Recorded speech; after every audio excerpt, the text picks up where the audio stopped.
Paz de Cristo Jesus a todos, irmãos e irmãs, e a todos aqueles inscritos no canal Momento Cristão. Sejam bem-vindos a todos novamente. E hoje, no vídeo do canal, vamos dar continuidade à leitura do livro de Malaquias, agora a partir do capítulo 3, para darmos continuidade à série de estudo, a qual estamos falando sobre a importância de entender corretamente esse livro, para que não possamos cair em desinformação ou até mesmo mentiras que foi contado ao longo do tempo, mas que infelizmente permanecem nos dias de hoje como verdade absolutas.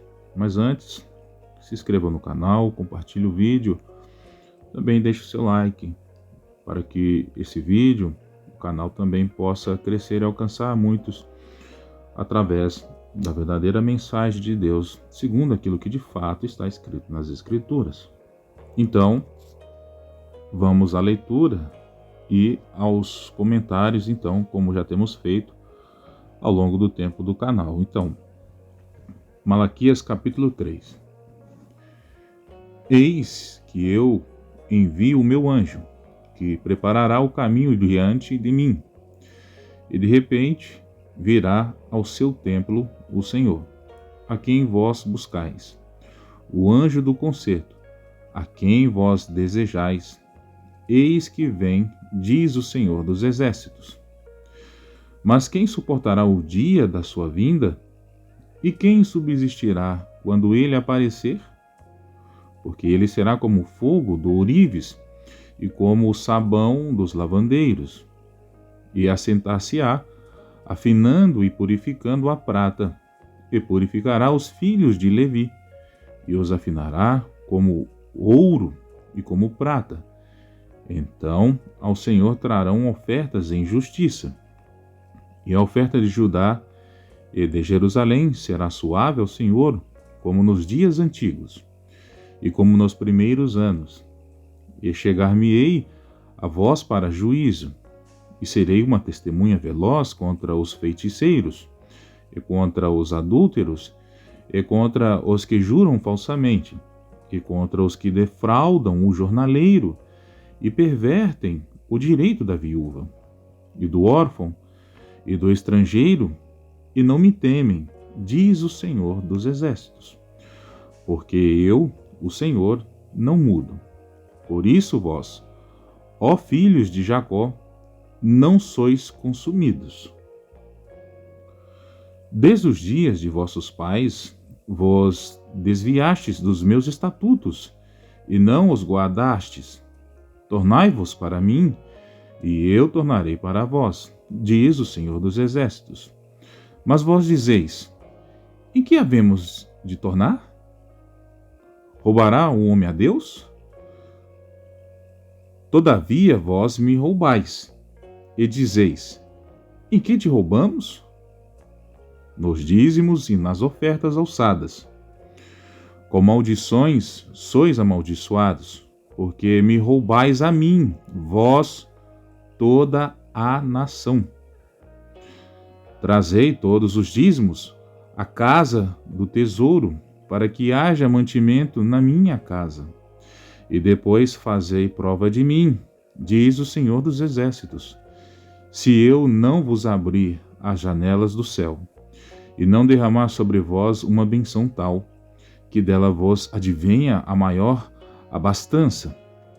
E por causa de vós repreenderei o devorador, para que não vos consuma o fruto da terra. E a vide no campo vos não será estéril, diz o Senhor dos Exércitos. E todas as nações vos chamarão bem-aventurados, porque vós sereis uma terra deleitosa, diz o Senhor dos Exércitos. As vossas palavras foram agressivas para mim, diz o Senhor. Mas vós dizeis: que temos falado contra ti? Vós dizeis: inútil é servir a Deus. Que nos aproveitou? Temos cuidado em guardar os seus preceitos e em andar de luto diante do Senhor dos Exércitos? Ora, pois, nós reputamos por bem-aventurados os soberbos, também os que cometem impiedade se edificam. Sim, eles tentam ao Senhor e escapam. Então, aqueles que temem ao Senhor falam cada um com o seu companheiro, e o Senhor atenta e ouve.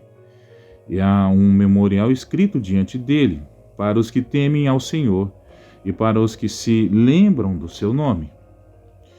E eles serão meus, diz o Senhor dos Exércitos. Naquele dia que farei, serão para mim particular tesouro. Poupá-los eis, como um homem poupa a seus filhos que o servem. Então vereis outra vez a diferença entre o justo e o ímpio, entre o que serve a Deus e o que não serve. Muito bem, essa foi a nossa leitura aqui de Malaquias, capítulo 3. Agora a gente vai fazer o nosso breve comentário, sobre este capítulo bastante importante, justamente um capítulo que é o cerne de toda a discussão, teológica, bíblica, em relação ao emprego, por exemplo, algumas instituições, ou em sua grande maioria, da obrigatoriedade dos dízimos, nas igrejas cristãs, E esse capítulo ele é muito utilizado para este fim, de poder então justificar esta ação ali advinta, do sacerdócio judaico, no caso ali a religião era o judaísmo, mas porém é utilizada nos dias da nova aliança, no dia de hoje, como obrigatoriedade. Então, vamos entender o que está sendo dito então no capítulo 3? Bom, no capítulo 3, então a gente observa então que logo ali no início do capítulo, você tem um prelúdio então, tanto de João Batista como do próprio Senhor Jesus Cristo. É dito que o Senhor estaria enviando o anjo do Senhor, ou seja, o meu anjo. Esse, obviamente, é como se fosse um João Batista, mas, obviamente, também falando de Jesus, como sendo aquele que viria após João Batista, João Batista fazendo aquela transição, entre o chamamento, dos sacerdotes, da casa sacerdotal, mas também anunciando o próprio Senhor Jesus Cristo, que é o sacerdote eterno, segundo a ordem de Melquisedeque, aquele sacerdote que substitui de fato, ou na verdade manifestou de fato a vontade verdadeira de Deus, porque Deus ele não tem um plano falho, Deus ele tem um objetivo, que se manifesta verdadeiramente ao longo dos tempos em questão. Então, o objetivo de Deus sempre foi o sacerdócio de Cristo, Então, com isso a gente tem essa observação, indo mais na leitura, a gente vê então que quando a gente lê ali, por exemplo, os versículos do 5 ao 7 ali, a gente observa então que o Senhor, então ele se põe contra os sacerdotes, porque o Senhor diz, ele fala que os sacerdotes estavam então roubando aí esse direito, de poder prestar assistência social, a qual estava na lei do Senhor, em que os sacerdotes tinham o dever obrigatório de fazer essa assistência social para aqueles que tinham dificuldade financeira, em Israel. E a missão dos sacerdotes era justamente ali dar o apoio social, financeiro para estas pessoas, como é o caso do direito da viúva, do direito do órfão, do direito do estrangeiro, porque o Senhor lembra que ele fala pela sua lei, que ele fala assim, vós fostes estrangeiros no Egito, então não menospreze o estrangeiro entre vós, porque um dia vocês foram estrangeiros, O Senhor também fala que ele seria uma testemunha, né, contra esses sacerdotes, né, que também defraudavam ali o direito do jornaleiro, né? Então o Senhor a todo momento ele está chamando essa atenção contra os sacerdotes de Israel que não estavam cumprindo de fato a lei. A lei estava sendo feita de forma conveniente de acordo com os interesses financeiros e gananciosos dele, né? Deles em questão. Então, o Senhor, quando a gente vê no versículo 8, o Senhor então conversa diretamente com os sacerdotes, né, sobre este roubo a qual está acontecendo. E é justamente a partir desse capítulo, desse versículo, né, é que existe uma desinformação, né, para aqueles que não conhecem verdadeiramente a Escritura, ou até mesmo uma mentira para aqueles que conhecem que isso é verdade, mas não quer cumprir. Que é através do versículo 8 é que então gera o grande cerne da discussão em relação ao dízimo, né? E o Senhor fala sobre esse roubo, porque o Senhor está perguntando no versículo 8 aquilo que ele disse, né? Aquilo que ele apresentou como testemunha, né? Dos versículos 5 ao 7. Então o versículo 8 ele é a continuidade do versículo 5 ao 7, a qual o Senhor se põe contra uma testemunha fiel contra eles, falando do roubo deles, que eles estavam fazendo contra a viúva, o pobre, né, o jornaleiro, o órfão, né? Então o Senhor faz essa pergunta e conversa com eles e fala sobre esse roubo, né? A qual o Senhor fala que eles estavam roubando do Senhor, né? Estavam roubando dele ao não fazer isso e estavam enriquecendo ilicitamente, né? Com aquilo que deveria ser entregue para ajudar o povo de Israel. Fora que eles estavam não conduzindo a nação de Israel corretamente, como mandava as escrituras ali, a lei de Deus, né? Então, a gente vê então mais à frente, no versículo, os versículos ali 9, 10 adiante, né?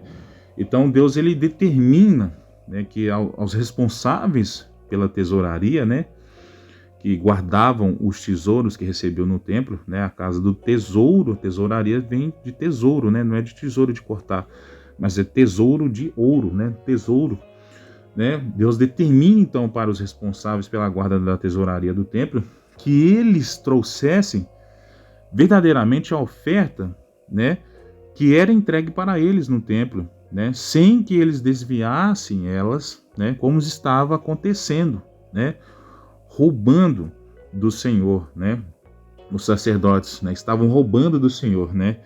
Então o Senhor fala, olha, vocês trazem todo o dízimo para minha casa, como manda a lei, vocês são responsáveis pela tesouraria, traz ele, coloquem aí e utilizem ele segundo realmente manda a lei.